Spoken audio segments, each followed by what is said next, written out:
আমরা তো সন্ধ্যার সময় গেছিলাম কি ব্লকের সামনে আমার ছোট বোনের বাড়ি বৈষ্ণসভা। তে আমরা গেছি প্রায় 3টা দিকে 3টার দিকে গেছি, আইসি গড় প্রায় 7টার সময় দেখছি আমার গেট সামনের গ্রিলের তালা ভাঙ্গা। তালা ভাঙছে, ঘরের সবটি ইটার সামনের গ্রিলের তালা ভাঙছে, এরপরে এই ঘরের তালা ভাঙছে, ভাঙ্গিয়া প্রত্যেকটা করে এটা লোকা বোকা সব ভাঙছে, ভাঙ্গিয়া আমার স্বর্ণ আছিল, স্বর্ণ নিচে টাকা আছিল কিছু, টাকাটিও নিচে প্রত্যেকটা ঘরের মধ্যে আমার মানে করছে। আর আজকে এই চুরি ওর যে একটা সূর্যে ধরে তারা ধরবো এরকম মানে কোনো হইলাম না, খালি বাড়ির মধ্যে এইভাবে আমরা তাকে কিভাবে হই। এই জায়গার নাম কিটা? এটা হলো দক্ষিণ কদমতলা, কত নম্বর ওয়ার্ড? এটা 1 নম্বর ওয়ার্ড। এই বাড়ির মালিকের নাম কিটা? মতিলাল দাস।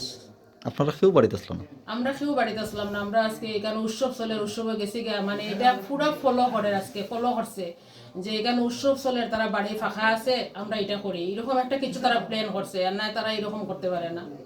এই এলাকা তার হয়েছে নি চুরি?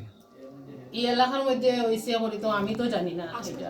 আর আজকে আবার শুনছি একটা ঘটনা এখানে কই হয়েছে, এরকম চুরি হইতেছে এলাকা? এইরকমও চুরি হইতেছে। 1 লাখ এই কয়েকটা দিন থেকে এইরকম খালি শোনা যায় এই বাসার চুরি হর, এই বাসার চুরি হর, এরকম সন্ধ্যা রাইতে যে আজকে এরকম চুরি হয়েছে, এইরকম অবস্থার মধ্যে আমরা কিরকম থাকি। পুলিশ এখনো পর্যন্ত ধরছেনি একটা চুর? পুলিশে এখন পর্যন্ত একটা চুরুর ধরছে না। আপনার নাম? আমার নাম হইল বিভা দাস।